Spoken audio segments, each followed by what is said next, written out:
12 ఇయర్స్లో first time Narendra Modi government introduce చేసిన constitutional amendment bill అంటే రాజ్యాంగాన్ని మార్చుకునే చట్టం ఫెయిల్ అయింది.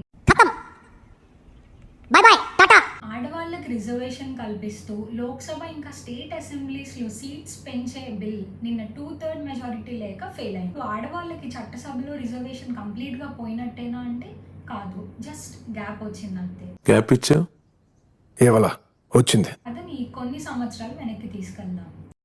2023లో ఆడవాళ్ళకి చట్టసభల్లో 1/3 రిజర్వేషన్ కల్పిస్తూ ఎన్డీఏ గవర్నమెంట్ ఒక లా తీసుకొచ్చింది. కానీ కొన్ని కండిషన్స్తో.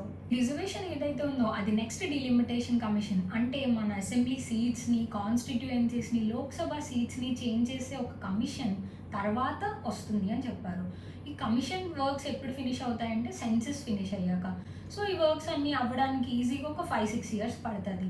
2023 నుంచి 2026లోగా సెన్సస్ కూడా అవ్వకపోవడంతో ఇది ఇంకా డిలే అయింది. సో నెక్స్ట్ వచ్చే జనరల్ ఎలక్షన్ 2029లో 1/3 రిజర్వేషన్ ఆడవాళ్ళకి కల్పించలేము. దానిపై వచ్చే ఎలక్షన్ ఏదైతే ఉందో 2034లో మాత్రమే వాళ్ళకి కల్పించగలరు. తిరుపతిలో వెంకటేశ్వర స్వామి చూసినప్పుడు కూడా ఇంత ఆనందం కలగలేదురా.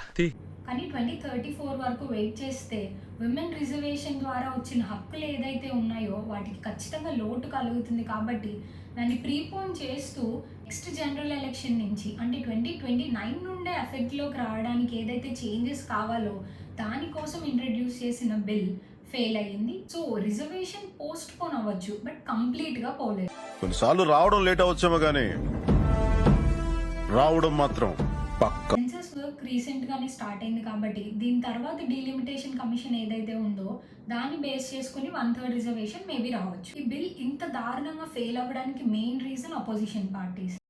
Stalin uncle, what uncle is very wrong uncle. ఆడవాళ్ళకి హెల్ప్ అయ్యే చట్టాన్ని India bloc especially south states ఎందుకు రిజెక్ట్ చేశాయి? సౌత్ స్టేట్స్ అన్ని రిజెక్ట్ చేసిన ఈ బిల్ని Andhra Pradesh government, chief minister, deputy chief minister ఎందుకు ప్రశంసిస్తూ సపోర్ట్ చేశారు? ఈ బిల్ ఇంకా ఈ క్యాన్సిలేషన్ ఎఫెక్ట్ తమిళనాడు ఇంకా వెస్ట్ బెంగాల్ ఎలక్షన్ మీద ఎలా చూపించబోతుంది? వీటన్నిటి కోసం wait for my next video.